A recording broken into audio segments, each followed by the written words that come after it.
सम्राट को कुछ न बोलता देख दादी ने गुस्से से कहा, वो मेरी नर्स नहीं है, मेरे रिश्तेदार की बेटी है। विधवा है, सम्राट की ऑफिस के काम में मदद करती है और मेरा ख्याल भी रखती है, पर नर्स की तरह नहीं, बेटी की तरह। सम्राट दादी की बात सुनकर हैरान हो गया।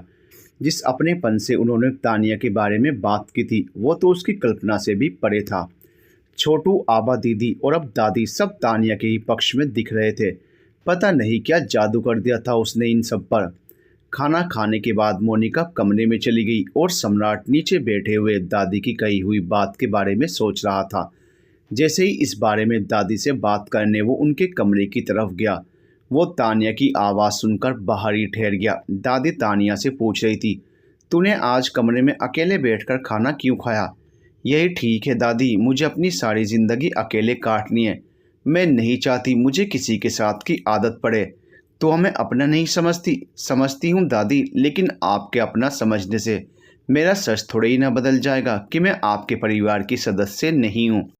कल को सम्राट की शादी होगी तो उसकी पत्नी क्या सोचेगी? मैं नहीं चाहती कल को कोई बेवजह मेरे चरित्र पर उंगली उठाए। मेहमान ज़्यादा दिन घर में रह जाए तो बोझ लगने लगते हैं। तुझसे मोह सा हो गया है तानिया, मुझे तेरे जाने के बाद घर खाली खाली लगेगा। सम्राट को तो अपने काम से फुर्सत नहीं मिलती, एक बार कमरे में आकर हालचाल पूछकर अपनी ड्यूटी पूरी कर देता है। बस दिन भर कितना अकेलापन महसूस होता है। मुझे उसे क्या पता, नर्स ख्याल रखती है लेकिन नर्स की तरह उसके साथ वो अपनापन महसूस नहीं होता जो तेरे साथ होता है। ये कहते हुए दादी की आंखें भर आई थी और बाहर खड़े सम्राट की भी। तानिया ने आगे बढ़कर दादी के आंसू पोंछ दिए। अलग रहने का मतलब ये नहीं कि मैं आपसे मिलने नहीं आऊँगी, मैं बीच बीच में आपसे मिलने आती रहूँगी और अगर अच्छा घर मिल गया तो कुछ दिनों के लिए आपको अपने साथ रहने के लिए भी ले जाऊँगी। आप नहीं चाहती आपकी तानिया आत्मनिर्भर बन जाए और सम्मान के साथ अपनी ज़िंदगी जी पाए? दादी ने उसके सिर पर हाथ रखते हुए कहा, मेरा आशीर्वाद तो हमेशा तेरे साथ है। पता है तुझे, कभी साथ ले जाने की बात तो सम्राट की माँ ने भी नहीं कही। किट्टी पार्टी करने के अलावा उसका कोई काम नहीं है। साल में एक बार आती है मिलने के लिए, बाकी फ़ोन पर हाल चाल पूछकर गंगा नहा लेती है। सम्राट को दादी की ये बात अच्छी नहीं लग रही थी। उसकी माँ इतनी भी बुरी नहीं थी जिस तरह से दादी कह रही थी। खैर, दोनों की आपस में जमती नहीं थी। मौका मिलते ही दादी उसकी मम्मी की बुराई करती थी और मम्मी दादी की। वो दोनों के मामले में निष्पक्ष रहना ही पसंद करता था। उसके कमरे में कदम रखते ही तानिया अपने कमरे में चली गई। क्या बात है दादी, आजकल तानिया के गुण गा रही हो? ऐसा क्या जादू कर दिया उसने आप पर जो वो आपको इतनी अच्छी लगने लगी कि मोनिका के आगे आपने उसके लिए झूठ ही बोल दिया? आपने ये क्यों कहा कि वो आपकी सहेली की बेटी है? और क्या कहती मोनिका के आगे? सब लोग रिश्तों को नहीं समझ पाते, इसलिए मैंने कहा वो मेरे रिश्तेदार की बेटी है। तानिया अच्छी लड़की है, ये तू भी जानता है। पता ही नहीं चला वो कब दिल में घर कर गई। भगवान से यही प्रार्थना है कि वो जहाँ भी रहे खुश रहे। मेरी मम्मी की बुराई क्यों कर रही थी दादी तानिया के सामने? वो क्या सोचेगी मेरी मम्मी के बारे में? वो क्यों सोचेगी उसके बारे में? उसकी थोड़ी ही ना सांस बनने वाली है जो वो सोचेगी उसके बारे में। यह सुनकर सम्राट मुस्कुरा दिया। दादी भी दादी हैं, कुछ भी बोलती हैं। ठीक है, चलो दादी, आप आराम से सो जाओ, मैं भी ऊपर अपने कमरे में जाता हूँ। अपना ध्यान रखो। मतलब सोने जा रहा हूँ, कोई लड़ाई लड़ने थोड़ी जा रहा हूँ। जो ख्याल रखने को कह रही हो वो लड़की ज़रा तेज़ है, कहीं बातें करने के बहाने तेरे कमरे में ना आ जाए। वैसे भी तुम दोनों ऊपर अकेले हो, मेरी बात का मतलब समझ रहा है ना तू? दादी की बात सुनकर सम्राट पेट पकड़कर हंसने लगा। ओ दादी, क्या क्या सोच लेती हो? मुझे तो हैरानी हो रही है आपकी सोच पर। वो लड़की है, उसे ज़्यादा खतरा है मुझसे, ना कि मुझे उससे। वैसे तानिया और मैं भी तो रहते थे ऊपर अकेले, आपने कभी उसे लेकर तो ऐसी बात नहीं कही। तानिया सीधी है, ऊंच नीच समझती है, वो आजकल की लड़कियों की तरह नहीं है। वैसे भी वो बहुत दुखी है अपनी ज़िंदगी से, उसे इन सब चीज़ों के बारे में सोचने की फुर्सत नहीं है। इसमें हंसने की बात नहीं है सम्राट, बाकी तेरी मर्जी है। वैसे भी आजकल शादी से पहले साथ रहने का फैशन है। दादी, टीवी सीरियल्स देखना थोड़ा कम कर दो, चलो अब सो जाओ आराम से, मुझे नींद आ रही है। सम्राट अपने कमरे में जाकर लेट आई था कि तभी उसका फ़ोन बजने लगा। मोनिका का फ़ोन था। तुम सोए तो नहीं ना अभी तक? नहीं, बस सोने ही जा रहा था। इतना कहते ही उसने फ़ोन काट दिया और दरवाज़ा खटखटाने की आवाज़ आने लगी। उसे दरवाजे पर देखते ही सम्राट को दादी की बात याद आ गई। तुम सोई नहीं अभी तक? मुझे नींद नहीं आ रही थी, चलो साथ बैठकर टीवी में फ़िल्म देखते हैं। इस तरह से एक दूसरे को जानने का मौका भी मिल जाएगा। सॉरी मोनिका, मुझे बहुत ज़ोरों की नींद आ रही है और फिल्में देखना वैसे भी मुझे समय की बर्बादी लगता है। सुबह मिलते हैं। सम्राट की बात सुनकर मोनिका का मुंह उतर गया। उसने कुछ नहीं कहा और वो अपने कमरे में चली गई। उसके जाते ही सम्राट ने राहत की सांस ली। मन ही मन सोच रहा था, दादी तो अंतर्यामी निकली। उसने फ़ोन खोला, अपनी और तानिया की फ़ोटो देखते हुए कहने लगा, सॉरी मोनिका, अपने बेडरूम में मैं सिर्फ अपनी पत्नी के साथ फिल्म देखना पसंद करूँगा। जानता हूँ मेरा दिल और दिमाग मुझे इस समय अलग अलग दिशा में दौड़ा रहा है, क्योंकि मैं तुमसे शादी को लेकर अभी भी दुविधा में हूँ। दिमाग तुम्हारी तरफ ले जाता है और दिल तानिया की तरफ। कभी कभी लगता है बेहतर है ना दिमाग की सुनो ना दिल की। ज़िंदगी जिस दिशा में लेकर जा रही है चुपचाप उस दिशा में चलते जाओ। वैसे भी कहते हैं ज़िंदगी में वही होता है जो किस्मत में लिखा होता है। अगर तानिया का साथ मेरी किस्मत में लिखा है तो फिर मेरे चाहने या ना चाहने से क्या फ़र्क पड़ता है। जैसे भी हो वो मुझे मिल ही जाएगी। चलो भगवान, यह फैसला आप पर छोड़ते हैं। मेरी शादी मोनिका से होगी या फिर तानिया से, इसका निर्णय अब आप करोगे, मैं नहीं। इधर सम्राट का दिमाग इन सब बातों में उलझा हुआ था। उधर तानिया इस बात से बेखबर थी। उसने कभी ना सम्राट को इस नज़र से देखा था और ना ही उसके बारे में यह सब सोचा था। फिलहाल वो बस यही चाहती थी कि उसकी कहीं अच्छी सी नौकरी लग जाए और रहने के लिए घर मिल जाए। दिल्ली तो छोड़ आई थी, लेकिन रजत का डर अभी तक सीने में जज्ब था। कई बार रात को सोते समय उसके डर के मारे आंख खुल जाती थी। ऐसा कोई भी नहीं था उसकी ज़िंदगी में जो उसके डरे हुए मन को संभालता, गले से लगाकर उसका सारा दर्द सोख लेता। और ज़िंदगी ने सब कुछ दिया और फिर अचानक से सब कुछ छीन लिया। माँ बाप का साथ छूट गया, पति से दर्द के सिवाय कुछ नहीं मिला। एक बच्चे से उम्मीद थी, उसे भी किस्मत ने छीन लिया। सम्राट ने दोस्त बनकर सहारा दिया, उसने भी अचानक से किनारा कर लिया। दुख तो सबकी ज़िंदगी में आता है, लेकिन किसी किसी के हिस्से में सिर्फ दुख ही आता है। सम्राट और मोनिका सुबह मनाली घूमने के लिए निकल गए थे। मोनिका को चुपचाप देखकर सम्राट ने कहा, क्या बात है, इतनी चुप क्यों हो? मेरी कोई बात बुरी लग गई क्या? कल रात तुम्हारे कमरे में बैठकर फिल्म देखने से मेरा मतलब सिर्फ फिल्म देखने से ही था, कुछ और नहीं था। मैंने कब कहा कुछ और था? एक बात कहना चाहता हूँ मोनिका, बुरा मत मानना, अभी हमारी शादी तय नहीं हुई है। हम एक दूसरे को जानने समझने की कोशिश कर रहे हैं। रात के समय मेरे बेडरूम में हमारा एक साथ फिल्म देखने का आइडिया मुझे कुछ अच्छा नहीं लगा। इस मामले में कह सकती हो कि मैं थोड़ा पुराने ज़माने का हूँ। ठीक है, सबकी अपनी अपनी सोच है। कहाँ लेकर जा रहे हो घुमाने के लिए? सोलंग घाटी बहुत ही खूबसूरत जगह है। केबल कार राइडिंग और पैराग्लाइडिंग करने का विचार है। तुम्हें डर तो नहीं लगता ना पैराग्लाइडिंग से? नहीं, मुझे एडवेंचर पसंद है। तुम्हें? मुझे भी। आज का पूरा दिन बाहर बिताने वाले हैं। हम शाम मॉल रोड में बिताएंगे, सीधा रात को ही घर वापस जाएंगे। वाह, मेरा तो दिन बना दिया तुमने सम्राट, मज़ा आएगा। मुझे घूमना बहुत पसंद है, एकदम आज़ाद पंछी की तरह, बिना किसी बंधन, बिना किसी रोक टोक के। यह सुनकर सम्राट मुस्कुराने लगा। तुम्हें आज़ादी पसंद है और शादी का तो दूसरा नाम ही बंधन है।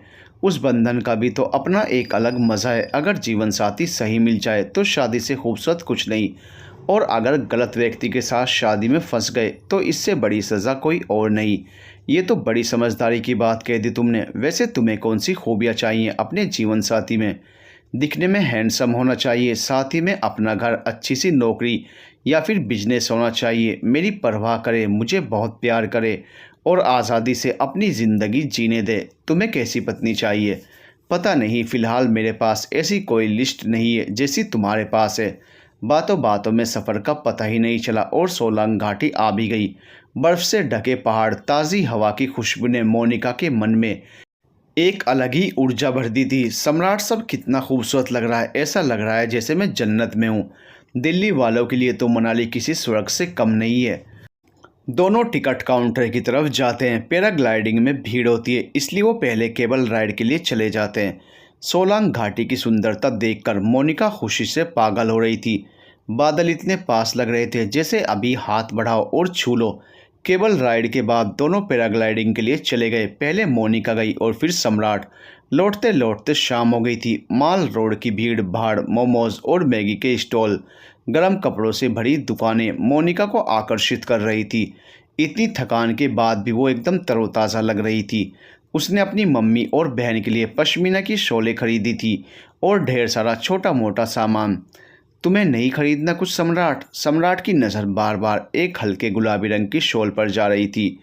मन ने कहा, तानिया के पास कोई ढंग की शॉल नहीं है, उसके लिए ले तो लूँ, पर वो लेगी क्या? वैसे ही आजकल उसके मिजाज कुछ बदले बदले से हैं। पता नहीं लेगी भी कि नहीं। क्या सोचने लगे? कुछ नहीं, मैं तो यहीं कहूँ, कभी भी वापस आकर ले सकता हूँ। चलो चलकर कुछ खाते हैं। गर्मा गर्म मैगी खाने के बाद दोनों बैठकर बातें करने लगे। मोनिका, तुम्हें कुछ पूछना है मेरे बारे में तो पूछ सकती हो। तुम कभी किसी के साथ सीरियस रिलेशनशिप में रहे हो? कुछ साल पहले मेरी गर्लफ्रेंड थी, फ़िलहाल उसकी अब शादी हो चुकी है। ब्रेकअप क्यों हुआ? उसे शादी की जल्दी थी और मैंने काम करना उस वक्त शुरू ही किया था। मैं भी एक रिश्ते में थी। शुरू में सब अच्छा था, लेकिन फिर बाद में लगने लगा कि हमारे विचार आपस में नहीं मिलते हैं। वो कुछ और चाहता था ज़िंदगी से और मैं कुछ और। अच्छा है पहले ही पता चल गया। शादी के बाद पता चलता तो पता नहीं क्या होता। सही कह रहे हो, अगर मान लो हमारी शादी हो गई तो तुम्हारे करियर का क्या होगा? तुम्हारी अच्छी खासी नौकरी है, सम्राट में नौकरी नहीं छोड़ सकती। ये हो सकता है कि तुम दिल्ली और मनाली के बीच आते जाते रहो, 15 दिन दिल्ली में और 15 दिन मनाली में।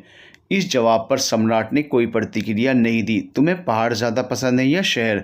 पहाड़ कुछ दिन के लिए घूमने के लिए ठीक है, लेकिन हमेशा के लिए यहाँ बसने के बारे में मैं सोच नहीं सकती। मुझे पहाड़ पसंद है मोनिका, इसलिए मैंने ये दिल्ली छोड़कर यहाँ बसने का फ़ैसला लिया।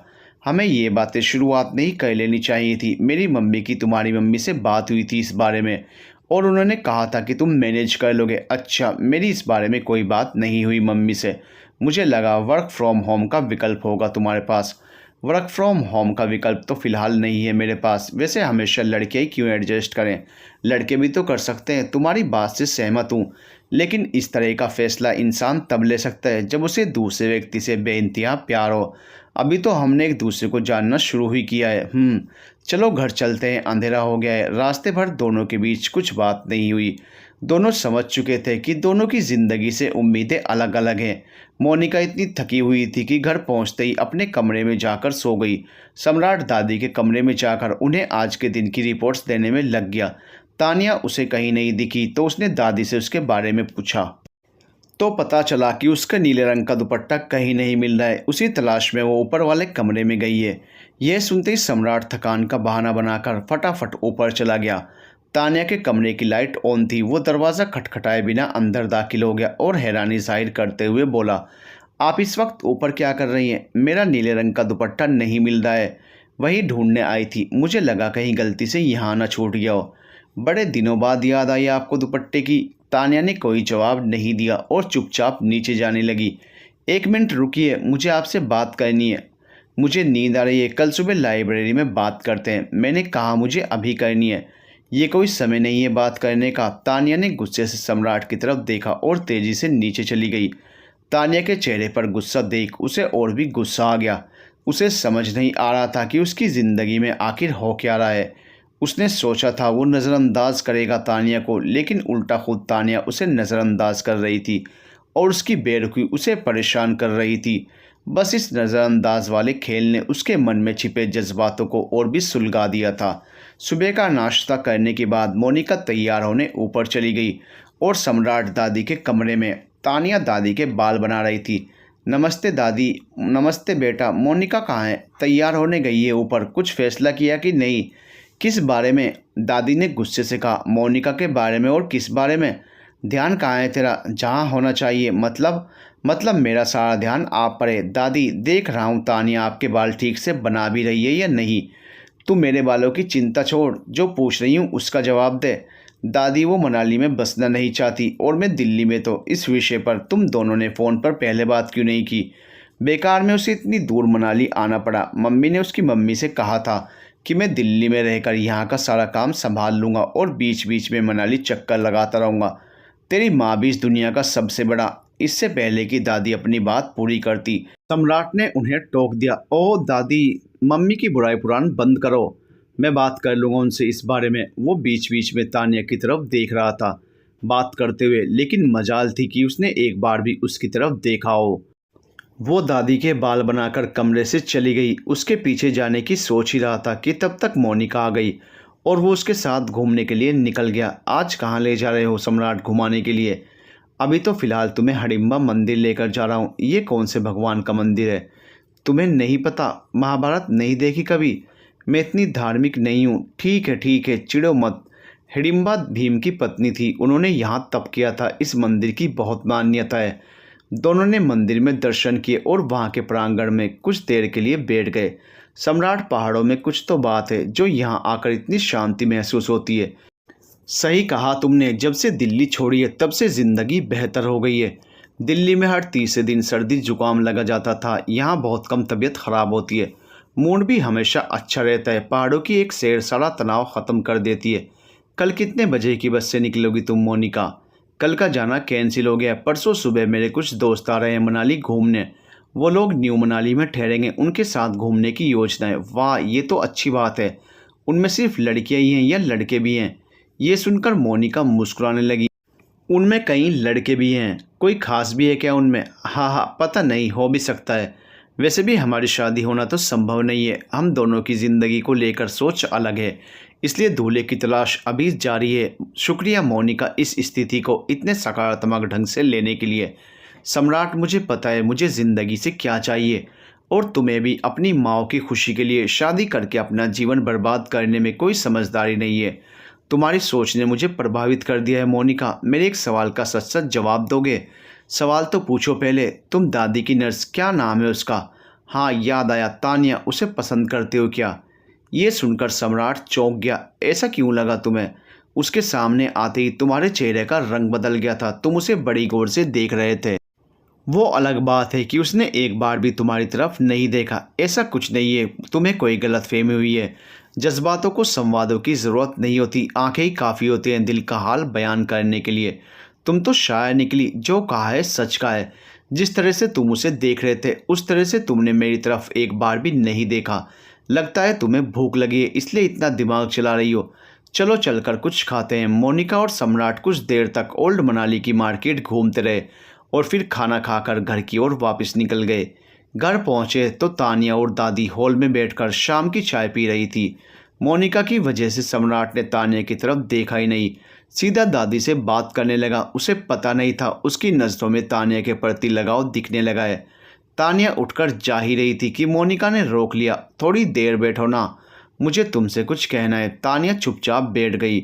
सॉरी, उस दिन मैंने गलती से आपको नर्स समझ लिया। कोई बात नहीं, मुझे इस बात का बिल्कुल भी बुरा नहीं लगा। तानिया ने मोनिका को बात करने का मौका ही नहीं दिया। वो काम का बहाना बनाकर चली गई।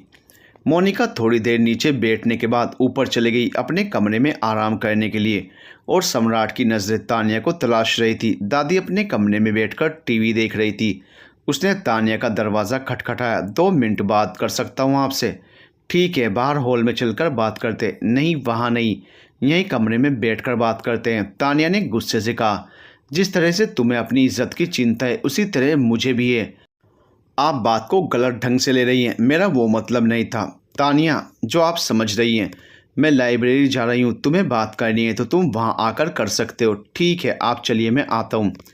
तानिया के लाइब्रेरी में पहुँचने के कुछ मिनट बाद सम्राट भी पहुँच गया। कहो, क्या कहना है? मुझसे कोई गलती हो गई है क्या? मतलब, मैं देख रहा हूँ आप काफ़ी दिनों से मुझसे बेरुखी से पेश आ रही हैं। ऐसा कुछ नहीं है सम्राट, तो फिर आप मुझे नज़रअंदाज क्यों कर रही हैं? इसकी शुरुआत जिसने की थी वही मुझसे सवाल कर रहा है। मैंने भी तुमसे बात करके जाननी चाहिए थी तुम्हारे बर्ताव में आए बदलाव की वजह, पर तुम्हारे पास समय ही नहीं था बात करने के लिए। अगर तुम चाहते थे कि मैं यहाँ से चली जाऊँ तो ये बात तुम सीधी सीधी भी तो कह सकते थे। दोस्ती की खातिर कई बार तुमसे बात करने की कोशिश की। बात करना तो दूर, तुमने तो नज़र चुराना शुरू कर दिया। मेरी मजबूरी है सम्राट, वरना मैं यहाँ कभी नहीं रहती। मैंने नौकरी के लिए ऑनलाइन अप्लाई करना शुरू कर दिया है।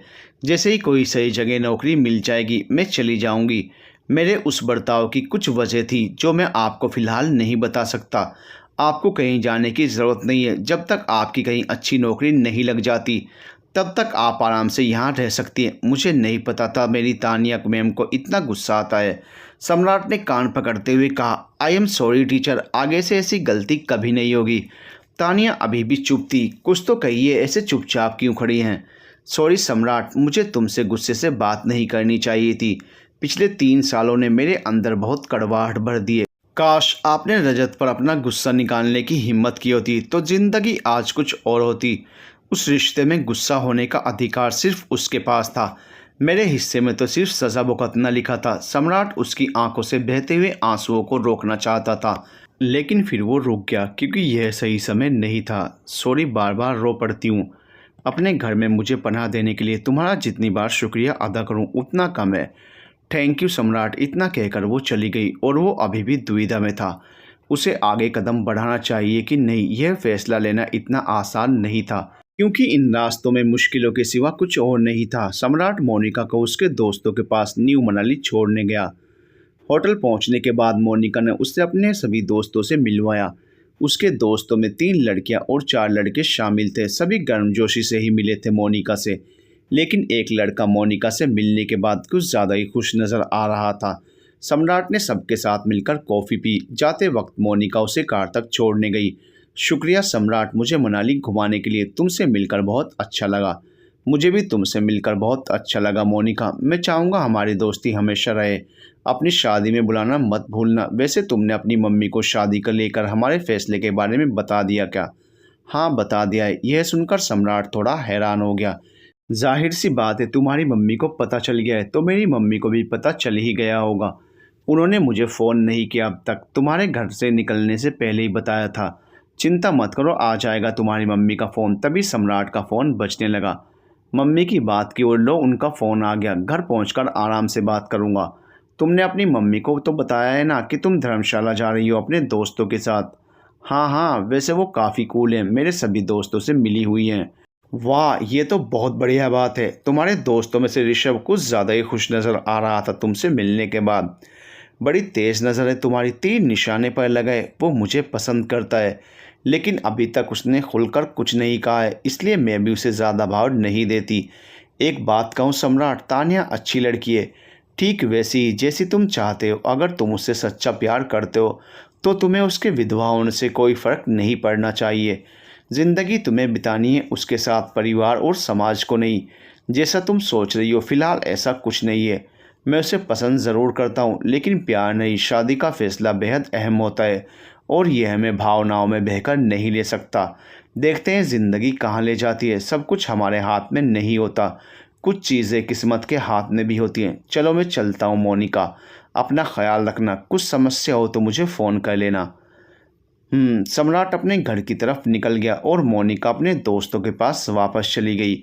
सम्राट घर पहुंचा ही था कि दादी ने बोलना शुरू कर दिया। तेरी माँ का फ़ोन आया था, पूछ रही थी कि तू कहाँ गया है, फ़ोन क्यों नहीं उठा रहा है। मैंने कह दिया मोनिका को छोड़ने गया है उसके दोस्तों के पास। बिल्कुल भी सब्र नहीं है तेरी माँ को। जा फ़ोन कर ले उसको। दादी सांस तो लेने दो, करता हूँ अभी फ़ोन। सम्राट पानी पीकर ऊपर अपने कमरे में चला गया ताकि आराम से अकेले में अपनी मम्मी से बात कर सके। इससे पहले कि वो फ़ोन मिलाता उसकी मम्मी का फ़ोन आ गया। नमस्ते मम्मी। नमस्ते। तू फ़ोन क्यों नहीं उठा रहा था? मोनिका को छोड़ने गया था। मोनिका की मम्मी का फ़ोन आया था।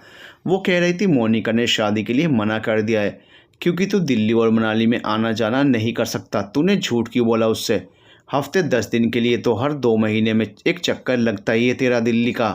मम्मी, मेरे और उसके विचार आपस में नहीं मिलते। दोस्ती तक तो बात ठीक है, पर शादी संभव नहीं है। उसे कुछ और चाहिए ज़िंदगी से, मुझे कुछ और। अब मुँह पर तो मना नहीं कर सकता था ना शादी के लिए, इसलिए यह बात कह दी। चल ठीक है, छोड़ उसे। कुछ नई तस्वीर भेज रही हूँ, उनमें से जो अच्छी लगे बता देना। तू जब आएगा तो मिलने का कार्यक्रम बना लेंगे और फिर चटमंगनी पट भी आ। सम्राट को गुस्सा आ रहा था अपनी मम्मी पर। ओ मम्मी प्लीज़, यह शादी का ड्रामा अब बंद करो। कुछ समय के लिए मुझे ना किसी की तस्वीर देखनी है और ना ही किसी से मिलना है। सम्राट, ज़्यादा चिड़चिड़ाने की ज़रूरत नहीं है। जो कह रही हूँ चुपचाप मान ले। मैं चाहती हूँ तेरी शादी जल्द से जल्द हो जाए। बस तस्वीरें भेज रही हूँ, देख लेना। सम्राट के कुछ कहने से पहले ही उसकी मम्मी ने फ़ोन काट दिया। उसे समझ नहीं आ रहा था अचानक से उसकी मम्मी शादी की जल्दबाजी क्यों मचा रही थी। उसने अपनी छोटी बहन रीना को फ़ोन मिलाया। नमस्ते भैया। नमस्ते रीना, क्या कर रही थी? कुछ नहीं, पढ़ रही थी। अच्छा, तुझे पता है कि मम्मी अचानक से मेरी शादी करवाने के पीछे क्यों पड़ गई हैं? पता तो है, लेकिन मम्मी ने ये बात आपको बताने से मना किया है। क्यों, ऐसी क्या बात है? राज की बात है। ड्रामा कम करो और बता। पहले कुछ सेवा पानी करो फिर बताऊंगी। अगर मम्मी को पता चल गया ना मैंने आपको बताया तो मेरे पीछे पड़ जाएंगी डंडा लेकर, इसलिए मैं आपको वो बात नहीं बता सकती। क्या चाहिए तुझे? महंगी वाली डार्क चॉकलेट का बड़ा सा पैक ऑनलाइन भिजवा देना। ठीक है, भिजवा दूंगा। अब जल्दी से बता क्या बात है, आपकी शादी कब होगी? ये जानने के लिए एक ज्योतिषी के पास गई थी।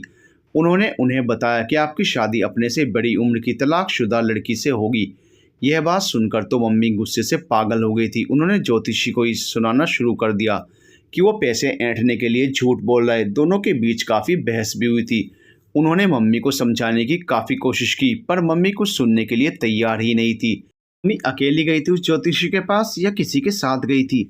पूजा मौसी के साथ गई थी, वही तो उन्हें ले गई थी। पापा को पता है इस बारे में? हाँ पता है, लेकिन उन्होंने इस बात को गंभीरता से नहीं लिया। एक बात और बताऊं, उस ज्योतिषी ने यह भी कहा था कि होने को कोई टाल नहीं सकता और इससे बचने का कोई उपाय भी नहीं है। आपका बेटा उसी के साथ खुश रहेगा। बाकी ज़बरदस्ती किसी और के साथ शादी करने की कोशिश की तो वो ज़्यादा दिन टिकेगी नहीं। कुछ सेकंड्स तक सम्राट की तरफ से जब कोई प्रतिक्रिया नहीं आई तो रीना ने उसे समझाते हुए कहा, भैया इस बात का इतना तनाव मत लो। ज्योतिषी की कही हर बात सच हो जाए ये ज़रूरी तो नहीं।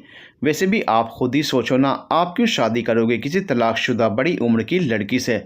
आपके आसपास ऐसी कोई भी लड़की नहीं है जिसका विवरण ज्योतिषी की बात से मिलता हो। चल ठीक है, मैं फ़ोन रखता हूँ, मैं चॉकलेट्स भिजवा दूंगा। ठीक है, पर मम्मी को मत बताना कि मैंने आपको यह बात बताई है। ठीक है, चल बाय, बाद में बात करता हूँ। रीना से सच जानने के बाद सम्राट के सिर में तेज़ दर्द उठने लगा। उसे समझ नहीं आ रहा था उसकी ज़िंदगी में आखिर चल क्या रहा है। रीना को कैसे बताता ज्योतिषी के विवरण से मेल खाती लड़की उसके अपने ही घर में मौजूद है। उसे यह बात हैरान परेशान कर रही थी कि यही बात तो तानिया से भी पंडित ने कही थी, जिसके बारे में कभी कल्पना भी नहीं की थी। वही उसके साथ हो रहा था। यह फैसला इतना आसान नहीं था, बहुत मुश्किल था। सम्राट कोई जल्दबाजी नहीं करना चाहता था। हाँ, ये सच था कि उसके मन में तानिया को लेकर भावनाएं थी, पर वो उससे प्यार करता है कि नहीं, इस बात को लेकर वो अभी भी दुविधा में था। उसे अपने आप पर भरोसा नहीं था, वो उसका साथ दे पाएगा कि नहीं। तानिया की ज़िंदगी में मुश्किलों के सिवा कुछ भी नहीं था। ऐसे में उसका साथ देने का साहस फिलहाल उसमें नहीं था। किसी के लिए आप दुनिया से तभी लड़ सकते हो जब आप उसे बेइंतहा प्यार करते हो। सम्राट की भावनाएं अभी उस हद तक नहीं पहुंची थी। प्यार के उस एहसास से वो अभी कोसों दूर था। वक्त और जज्बात बदलते हुए देर नहीं लगती, मीलों के फासले चुटकियों में पार हो जाते हैं। इश्क की आग के सुलगने की देर है, एक बार सुलग जाए तो फिर यह कभी ठंडी नहीं पड़ती। सम्राट ज्योतिषी की भविष्यवाणी के बारे में सोच सोच कर परेशान हो रहा था। तभी दरवाजे पर दस्तक हुई। देखा तो तानिया थी। वैसे ही उसका दिमाग भन्नाया हुआ था और उसे सामने देख उसका दिमाग और गर्म हो गया। उसने गुस्से से कहा, हाँ बोलिए। सॉरी तुम्हें इस वक्त परेशान किया। दादी ने तुम्हें नीचे बुलाया, यहाँ आने की क्या ज़रूरत थी? फ़ोन कर लिया होता। तुम्हारा फ़ोन व्यस्त जा रहा था इसलिए बुलाने आना पड़ा। गलती हो गई सम्राट, माफ़ कर दो। तानिया की आंखों में नमी देखकर सम्राट को अपनी गलती का एहसास हुआ। इससे पहले कि वो सॉरी कहता वो जा चुकी थी। अपने व्यवहार पर उसे मन ही मन गुस्सा आ रहा था। जज्बात उसके बेकाबू हो रहे थे और सज़ा तानिया को मिल रही थी। उस बेचारी को तो कुछ पता ही नहीं था। वो तो प्यार और शादी जैसे शब्दों से कोसों दूर थी। मन मारकर दादी के पास गया तो दादी शुरू हो गई, जब देखो फ़ोन पर व्यस्त रहता है। दादी की कोई चिंता है कि नहीं? क्या हुआ दादी, सीधा मुद्दे पर आओ। कल मेरा डॉक्टर का अपॉइंटमेंट है, याद है कि नहीं? अच्छा हुआ बता दिया, मेरे तो दिमाग से ही निकल गया था। ठीक है, कल ले चलूँगा। तानिया को कहना वो आपको तैयार कर देगी और आपके साथ चलेगी। इसमें कहने की क्या बात है, वो तो साथ चलेगी ही। क्यों, तानिया चलेगी ना? जी दादी। दादी को सुलाकर तानिया अपने कमरे में जा ही रही थी कि उसने इशारे से तानिया को लाइब्रेरी में आने के लिए कहा।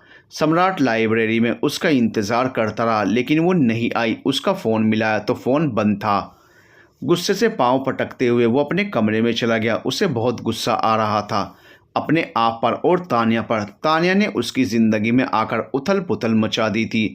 जहाँ एक तरफ दिल आगे बढ़ने को होता तो दूसरी तरफ दिमाग उसे पीछे की तरफ धकेलने लगता। ना चाहते हुए भी तानिया उसके गुस्से का शिकार हो रही थी और यह बात उसे बेहद तकलीफ़ दे रही थी। कभी कभी उसे डर लगता था यह सोचकर कि कहीं तानिया उसे दूसरा रजत न समझने लगे। पहले बेवजह उस पर गुस्सा उतारना और फिर बार बार उससे माफ़ी मांगना। उसे समझ नहीं आ रहा था वो उससे किस मुँह से माफ़ी मांगे।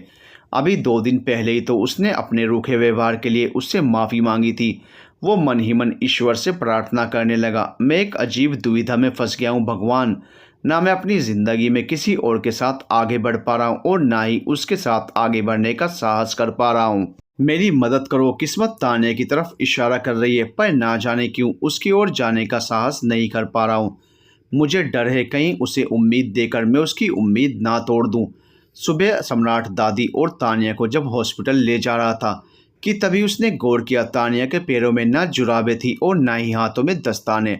ठंड के मारे पैरों और हाथों की उंगलियां लाल हो रखी थी और उनमें हल्की सूजन भी थी। पैरों में जूतों की जगह साधारण सी चप्पल थी। उसने खुद दस्ताने, जुराबें, जूते, जैकेट सभी कुछ पहना हुआ था और तान्या ने सिर्फ एक स्वेटर और उसके ऊपर शॉल ओढ़ी हुई थी। शर्म आ रही थी उसे अपने आप पर और रजत पर गुस्सा। रजत के कारण आज उसे इन हालातों से गुजरना पड़ रहा था। घर में कदम रखते ही जिसे देखने के लिए आंखें पूरा घर खंगालने लगती थी। उसके दर्द को उसने कैसे नज़रअंदाज कर दिया।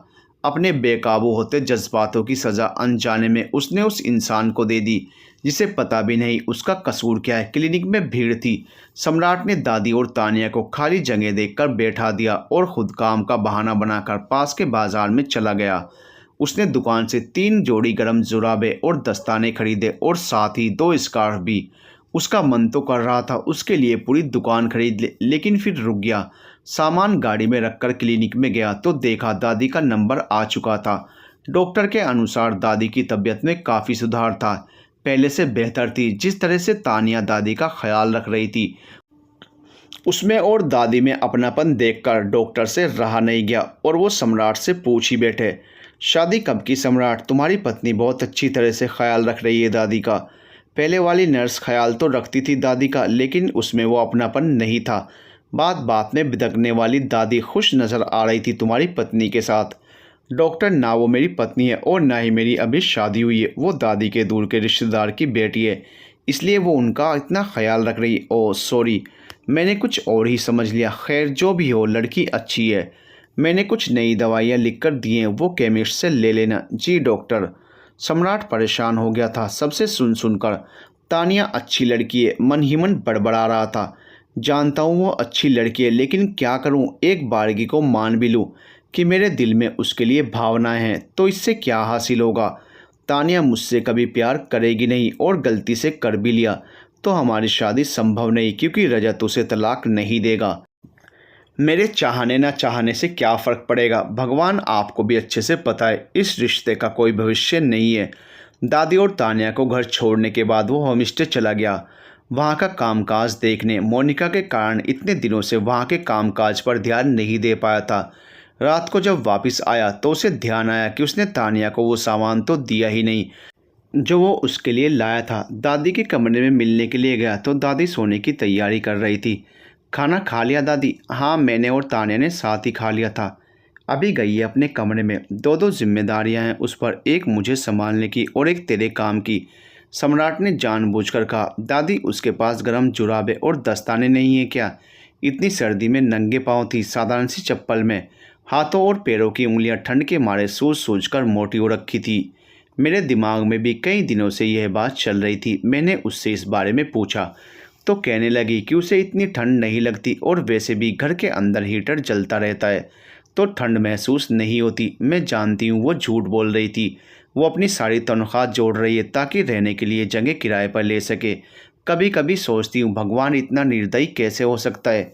बड़ी जवानी में उससे उसका पति और बच्चा छीन लिया। माँ बाप तो वैसे ही काम के नहीं हैं उसके। ऐसा कर, जब तू बाहर जाएगा तो उसके लिए गर्म जुराबे और दस्ताने खरीद कर ले आना। दादी, वो हमारे यहाँ काम करती है, जिसके उसे पैसे मिलते हैं। बेकार में हम क्यों उस पर अपना पैसा खर्च करें? दादी को गुस्सा आ गया सम्राट की बात सुनकर। तेरा काम करती होगी, मेरा तो ख्याल अपनी सगी दादी की तरह रखती है। उसके सामान के पैसे मुझसे ले लेना और कल जाकर ले आना।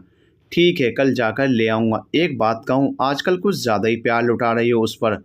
तेरी माँ ने मेरा इस तरह ख्याल रखा होता तो उस पर भी प्यार लुटाती। चाहे कुछ भी हो जाए, मेरी मम्मी की बुराई करना नहीं छोड़ोगी। सो जाओ आराम से। और ये कान की मशीन निकाल कर साइड में रख दो। निकालती हूँ अभी। तू भी जाकर आराम से सो जा। मैंने खाना नहीं खाया है अभी। ज़रा तानिया को बोलो मुझे खाना परोस देगी। आभा दीदी अपने कमरे में जा चुकी हैं। ठीक है, बोलती हूँ। जब से तानिया नीचे वाले कमरे में शिफ्ट हुई थी तब से उससे ठीक से बात करना मुश्किल हो गया था। सोच रहा था इस समस्या का हल कैसे निकाला जाए। कुछ ही मिनटों में तानिया खाना गर्म करके ले आई। खाना रख कर जा ही रही थी कि सम्राट ने रोक लिया। अकेले खाना अच्छा नहीं लगता, थोड़ी देर के लिए साथ बैठ सकती हैं आप। तानिया बैठ तो गई थी लेकिन उसका ध्यान सम्राट पर नहीं था। वो अपनी सोच में गुम थी। क्या सोच रही हैं? कुछ नहीं, मुझसे नाराज़ हैं। जहाँ रिश्ते होते हैं वहाँ नाराज़गी होती है। मुझे कोई हक नहीं है तुमसे नाराज़ होने का। हमारे बीच दोस्ती का रिश्ता है, शायद भूल गई हैं आप। मैं अपनी ज़िंदगी में अब किसी भी रिश्ते को याद नहीं रखना चाहती। रिश्तों से मुझे डर लगता है। तुम्हारा खाना हो गया हो तो बर्तन ले जाऊं? तान्या ने सम्राट को कुछ कहने का मौका नहीं दिया और वो चली गई। सम्राट अपने दिल से परेशान था। तानिया अपने अतीत से और रजत तानिया के यूं अचानक गायब हो जाने से। शाम को दादी ने तानिया को बुलाकर उसके हाथ में एक छोटा सा बैग थमा दिया, जिसे देखकर तानिया हैरान रह गई। गर्म जुराबे, दस्ताने और स्कार्फ देखकर तानिया की आंखें भर आई। दादी, इसकी क्या ज़रूरत थी? मुझे तो वैसे भी ठंड नहीं लगती। तुझे ठंड नहीं लगती, लेकिन तुझे नंगे पाँव देखकर मुझे ठंड लगती है। ज़्यादा नानुकुर मत कर, चुपचाप रख ले। जा फटाफट से जुराबे पहन ले। अब दादी की बात कौन टाल सकता था। तानिया बैग रखने अपने कमरे में चली गई। तभी दादी ने सम्राट से कहा, बात तो सिर्फ जुराबों और दस्तानों की हुई थी, ये स्कार्फ कहाँ से आ गए? दादी, अब दुकान में दिख गए तो ले आया। वैसे भी सर्दी का समय है, बीमार पड़ गई तो हम पर ही भारी पड़ेगा। कुछ सेकंड सोचने के बाद, बात तो तेरी ठीक है। कल इतवार है, इसको साथ ले जाकर जरा जूते भी दिला देना, घर और बाहर दोनों के लिए। दिला तो दूंगा, मगर उसके पैसे कौन देगा? देने को तो मैं दे दूं, लेकिन तानिया को अच्छा नहीं लगेगा। तू उसे दिला देना और कह देना कि इसके पैसे तू उसकी तनख्वाह से काट लेगा। ठीक है दादी। सम्राट की एक समस्या तो हल हो गई थी। अब थी दूसरी समस्या, तानिया की नाराज़गी दूर करने की। समझ नहीं आ रहा था उसे कैसे मनाए, वो भी बिना सॉरी कहे। पता नहीं भविष्य में क्या लिखा था। वो बस यही चाहता था जब तक तानिया उसके घर में उसे कोई तकलीफ़ ना पहुँचे। एक सम्राट था जिसका कोई रिश्ता नहीं था तानिया के साथ। वो हर समय यही सोचता था कि उसकी तकलीफ़ों को कम कैसे किया जाए। और एक रजत था जो कहने को तो उसका पति था, पर उसने उसे तकलीफ़ों के सिवाय कुछ दिया ही नहीं था। तानिया को गए हुए कई महीने बीत चुके थे। खाली घर शमशान के समान लगने लगा था। उसे हर जगह तानिया दिखती थी, कभी मुस्कुराती हुई तो कभी सिसकती हुई। अपने ही घर में रात बिताना मुश्किल हो गया था। खाने के अलावा भी शरीर की कई ज़रूरतें थी जो बीच बीच में सिर उठाती थी। तानिया का इंतज़ार करते करते कई महीने बीत चुके थे। अब इंतज़ार भारी पड़ने लगा था। ऐसे में एक दिन उसे अपने दोस्त संजय की याद आई और उसने उसे फ़ोन मिला दिया। बोल रजत, अचानक तुझे मेरी याद कैसे आ गई? तूने ही तो कहा था ज़रूरत का हर सामान तेरे पास मौजूद है। बोलने की देर है, हाजिर हो जाएगा। संजय ज़ोर से हंसने लगा। देर से ही सही, ऊँट पहाड़ के नीचे आ ही गया। इंतज़ाम तो हो जाएगा, पर यह बता कैसी चाहिए, कितनी देर के लिए और कितने पैसे खर्च कर सकता है? साफ़ सुथरी, पढ़ी लिखी, दिखने में सुंदर, साथ ही मासूम और सभ्य लगे। 4,000 एक रात के। हाँ हाँ, तू शादी के लिए लड़की देख रहा है या रात गुजारने के लिए? कॉल गर्ल्स कब से मासूम और सभ्य होने लगी? 4,000 कम है, पूरी रात के 5,000 तक दे सकता हूँ, बशर्ते उसके गालों पर गहरे डिम्पल्स पड़ते हों। पागल हो गया है क्या? ये क्या नया फितूर सवार हो गया है गालों में डिम्पल्स का? सब लड़कियों के गालों पर डिम्पल्स नहीं पड़ते, किसी किसी के पड़ते हैं। तेरी बीवी क्या गई? तू तो पागल ही हो गया है। डिम्पल वाली तो मिलने से रही। 4,000 में देखता हूँ तेरे टाइप की मासूम और सभ्य मिल गई तो।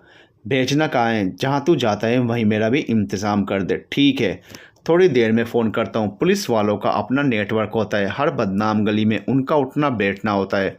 कोर्टों पर छापेमारी में ना जाने कितनी लड़कियाँ पकड़ी जाती हैं, लेकिन रात को इस्तेमाल के बाद वापस वहीं पर लौट जाती हैं। उन लड़कियों की कहीं कोई सुनवाई नहीं होती।